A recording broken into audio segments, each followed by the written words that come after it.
Carlos Santana nació el 20 de julio de 1947 en Autlán de Navarro, Jalisco, México, en un pequeño pueblo situado entre colinas áridas, donde el violín de su padre, músico de mariachi, y el viento que soplaba entre los campos de maíz eran los sonidos cotidianos de su infancia. Su familia emigró a Tijuana cuando él era joven, y luego a San Francisco, EEUSHU, en la década de 1960, con la esperanza de una vida mejor. Al crecer en la pobreza, con padres trabajando duro para mantener a 7 hermanos, Carlos aprendió desde temprano el valor de la perseverancia y de la música como escape de la dura realidad. Pero la mayor tristeza de su vida no vino de los días de pobreza en México ni de los difíciles primeros años de inmigración, sino del incidente ocurrido el 19 de octubre de 1982, cuando tenía 35 años. Ese fue el día en que su madre, Josefina Santana, murió de un derrame cerebral repentino en su casa de San Francisco. Josefina fue la mujer fuerte que mantuvo unida a la familia durante años de pobreza. Una madre que le cantaba canciones populares mexicanas a Carlos para dormir y lo alentaba a dedicarse a la música, aunque la familia no podía permitirse comprar instrumentos.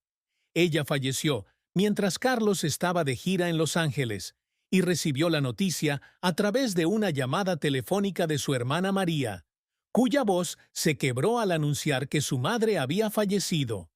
Se apresuró a regresar, pero solo tuvo tiempo de ver el cuerpo de su madre, inmóvil en la sala de estar, con sus delgadas manos todavía agarrando con fuerza la toalla que usaba para secarse el sudor. Se arrodilló, abrazó fuertemente a su madre, sollozó y la llamó por su nombre, pero ella nunca respondió.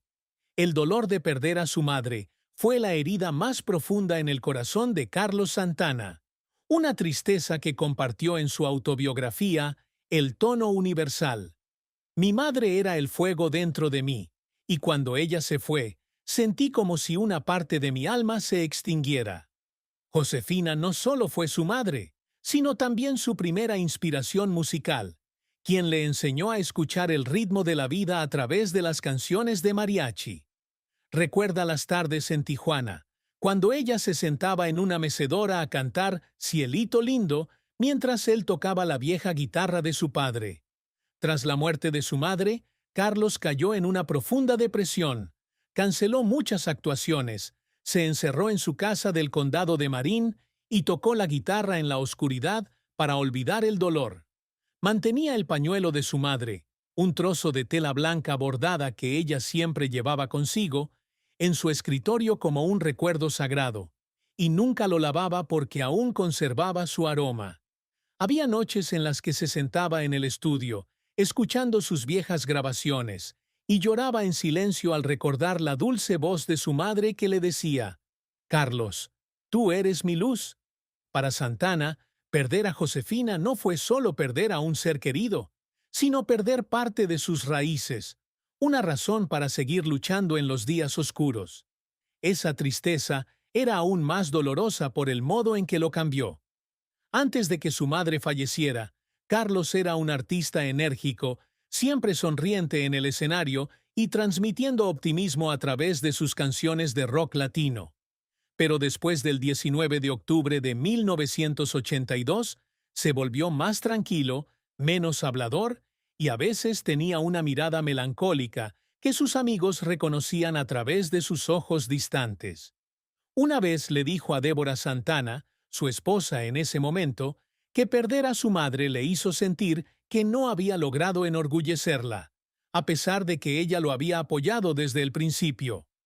Aunque seguía componiendo y actuando en el escenario con su legendaria guitarra, esa tristeza era como una sombra silenciosa que lo seguía día a día, año tras año, como parte inseparable de Carlos Santana, el hombre que usó la música para sanar al mundo, pero no pudo sanar las heridas de su propio corazón.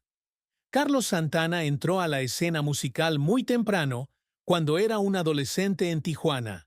A los 12 años comenzó a tocar la guitarra, aprendiendo de su padre y de los músicos callejeros que escuchaba en los polvorientos callejones.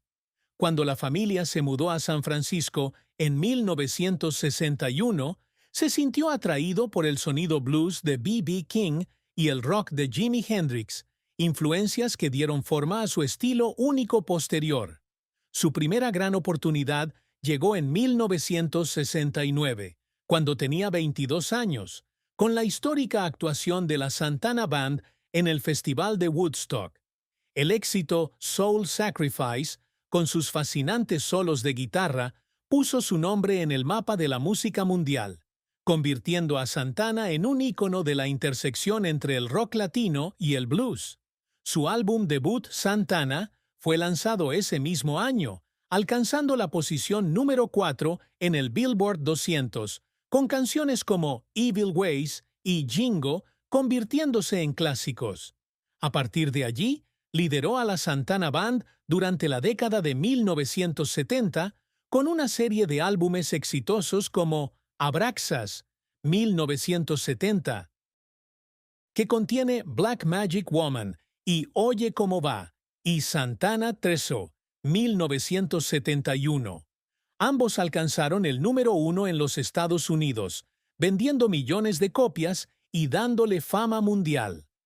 La carrera de Santana alcanzó su punto máximo a finales de la década de 1990 con el álbum Supernatural, 1999.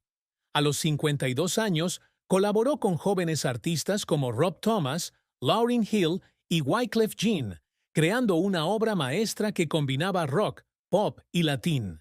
La canción Smooth con Rob Thomas se convirtió en el mayor éxito de su carrera, encabezando el Billboard Hot 100 durante 12 semanas y ganando 3 premios Grammy, mientras que el álbum ganó un total de 9 premios Grammy, incluido Álbum del Año. Supernatural vendió más de 30 millones de copias en todo el mundo, devolviendo a Santana a la cima después de muchos años de altibajos, afirmándolo no solo como una leyenda de los años 70, sino también como un artista atemporal. Las décadas de 2000 y 2010 vieron un éxito continuo con álbumes como Shaman, 2002, y Guitar Heaven, 2010, y conciertos con entradas agotadas en todo el mundo, desde el Madison Square Garden hasta el Royal Albert Hall. Pero la carrera de Santana no siempre ha sido una racha ganadora. En 1973, después del éxito de Santana III, se enfrentó a un gran fracaso cuando el álbum Caravanserai recibió respuestas mixtas del público y la crítica. Con su estilo de fusión de jazz experimental, el álbum se alejó del sonido familiar del rock latino, lo que provocó que las ventas cayeran y muchos fanáticos se alejaran. Santana dijo una vez que lloró en el estudio después de leer artículos negativos, sintiendo que no había logrado ofrecer lo que la audiencia esperaba. Ese fracaso le llevó a volver a su antiguo estilo con Welcome, 1973, pero le dejó una cicatriz, un recordatorio de que no siempre podía complacer a todos. Otro desafío llegó en la década de 1980, cuando recurrió al alcohol y las drogas después de la muerte de su madre. A menudo se emborrachaba en el escenario, arruinando muchas actuaciones, y lloraba por la sensación de impotencia al no poder controlarse. Su manager tuvo que intervenir y lo envió a rehabilitación en 1987, un proceso que él describe como atravesar la oscuridad para encontrar la luz. Después de la muerte de su madre, en 1982, Santana enfrentó el mayor desafío de su carrera. Canceló muchas giras y simplemente se sentó en el estudio, tocando piezas de guitarra tristes como Samba pa' ti, en memoria de ella. Lloraba cada vez que tocaba las notas que amaba su madre, sintiendo como si cada melodía fuera un cuchillo que le cortaba el corazón. Pero él no se rindió. El álbum Havana Moon, 1983, fue un regreso emotivo a los sonidos latinos que amaba su madre, como un homenaje silencioso. Si bien no fue un gran éxito comercial, fue un testimonio de su resiliencia y las lágrimas que derramó en el camino no fueron solo por el dolor, sino porque se dio cuenta de que la música era la única forma en que podía sobrevivir a la pérdida. Para Carlos Santana, el logro no se trata solo de fama o premios, se trata de dejar un legado musical eterno y ayudar a otros a superar lo que él ha pasado. Desde la década de 1990, comenzó a soñar con construir un centro de música comunitario en San Francisco, donde los niños pobres pudieran aprender a tocar la guitarra y explorar sus talentos. Fundó la Fundación Milagro en 1998, una organización benéfica que apoya la educación, la salud y las artes para niños de todo el mundo. Santana visita regularmente los centros que patrocina la fundación, tocando la guitarra con los niños, contándoles sobre los tiempos difíciles en Tijuana y alentándolos a creer en sus sueños. Para 2025, Milagro habrá ayudado a más de 50,000 niños, y Santana considera que es un logro mayor que cualquier Grammy que haya recibido. Otro de los objetivos que siempre ha perseguido Santana es documentar todo su recorrido musical a través de un proyecto documental. Desde 2015 ha estado trabajando con cineastas, recopilando imágenes antiguas desde Woodstock hasta Supernatural y contando su historia con su propia voz profunda. Pasó horas en el estudio editando cada pista y a menudo trabajaba hasta altas horas de la noche para perfeccionarla. A pesar de su edad y su frágil salud, sufre dolores crónicos de espalda y neuritis desde 2010, lo que le provoca temblores en las manos al tocar la guitarra. Persevera, convencido de que este proyecto será una forma de que las futuras generaciones comprendan el camino que ha recorrido. Hay días en los que se sienta en el estudio, escuchando Black Magic Woman de la grabación de 1970, y sonríe al recordar esos años locos pero inspiradores. Santana también aspira a crear un festival de música global, donde artistas de todos los géneros puedan reunirse para celebrar el poder de la música. Comenzó una residencia en Las Vegas en 2012 en el House of Blues, y en 2025 amplió la idea con el Santana World Festival, un evento anual en San Francisco que atrae a grandes nombres como Herbie Hancock, Wayne Shorter y Cindy Blackman. A pesar de luchar contra el dolor de su enfermedad, todavía subía al escenario, tocando solos lentos pero emotivos, como una afirmación de que seguía siendo el artista que trajo la música al mundo. Para Santana, el mayor logro no está en los números, sino en el hecho de que su música todavía resuena, sana y conecta a las personas a través del tiempo. Carlos Santana pasó por 2 matrimonios en su vida, cada uno de los cuales le trajo alegría y profunda tristeza. Su primer matrimonio fue con Deborah King Santana, una activista social, en 1973. Se conocieron en 1972 en un concierto en San Francisco, cuando Deborah trabajaba para una organización benéfica que patrocinaba Santana. Con su cabello largo y su dulce sonrisa, Deborah rápidamente se ganó su corazón. Se casaron en una pequeña iglesia del condado de Marin, California, en una ceremonia sencilla, y juntos criaron una familia de 3 hijos: Salvador, 1983, Estela, 1985, y Angélica, 1987. En los primeros años, vivieron felices en su casa de Sausalito, donde Deborah manejaba las finanzas familiares y apoyaba a Santana en proyectos musicales. Pero esa felicidad no duró. La muerte de su madre en 1982 llevó a Santana a beber y se distanció de Deborah. Tuvo varios romances, incluido uno con una bailarina de su compañía de gira, lo que provocó el colapso de su matrimonio. En 2007, después de 34 años de matrimonio, Deborah solicitó el divorcio, acusándolo de infidelidad.